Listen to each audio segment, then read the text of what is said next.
ازيكم واهلا بيكم في حلقة النهاردة. هنتكلم عن الفيتامين سي. اول حاجة هنتكلم عنها نقص فيتامين سي، هو ممكن يعمل لك ايه، وايه هي اهمية فيتامين سي، وهل هو بيصنع الكولاجين، وايه هو الاكل اللي انت ممكن تاخده عشان تاخد نسبة فيتامين سي من غير ما تلجأ للمكملات، وجرعة فيتامين سي اخدها قد ايه في اليوم. نبدأ الحلقة واحاول ان انا اقول لكم كل التفاصيل عن فيتامين سي.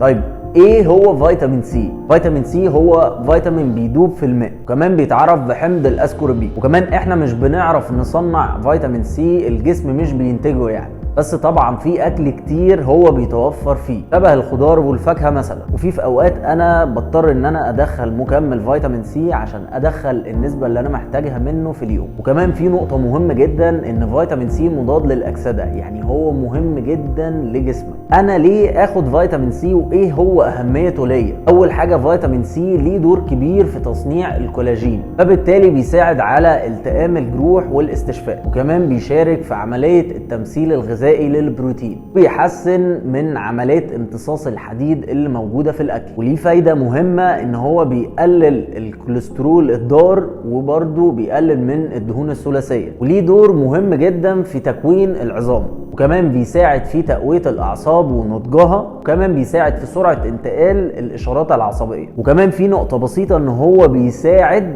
في تقليل الوزن بشكل بسيط. فيتامين سي بيشتغل على أكسدة الدهون في الجسم خلال التمرين، يعني وانت بتتمرن الفيتامين سي هو قاعد بيأكسد في الدهون اللي عندك، وفي ناس كتير بيبقى عندهم مشكلة في خسارة الوزن بسبب فيتامين سي. طيب ايه الأكل اللي أنا ممكن أكله يدخل لي النسبة بتاعة فيتامين سي اللي أنا محتاجها؟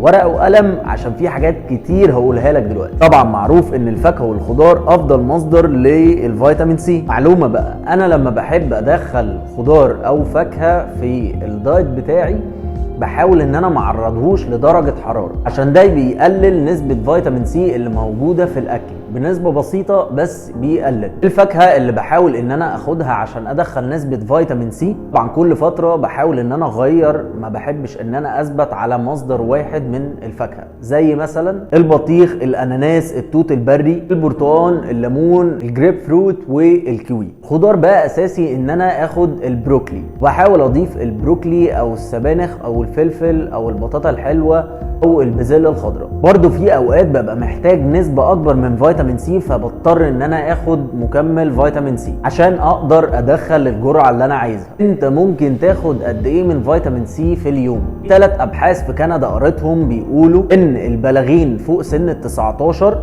الرجالة فوق ال 90 مللي جرام يوميا، والبنات 75، والاطفال او المراهقين، الاطفال من 9 ل 13 سنه 45 مللي جرام. المراهقين الذكور من 14 ل 18 بيحتاج ان هم يدخلوا 75 في اليوم، والبنات من 14 ل 18 بيحتاج ان هم يدخلوا 65 يوميا. ده بالنسبه الجرعات للناس العاديه اللي مش بتتمرن. طبعا الرياضيين اللي بيعملوا مجهود كبير بيحتاجوا نسبه اكبر، ممكن تبدا من 1 جرام ل 4 جرام في اليوم، ودي جرعه كبيره وقليل جدا اللي بيوصل ل 4 جرام في اليوم. ما تروحش دلوقتي تاخد 4 جرام، يعني ده بيبقى حالات خاصه.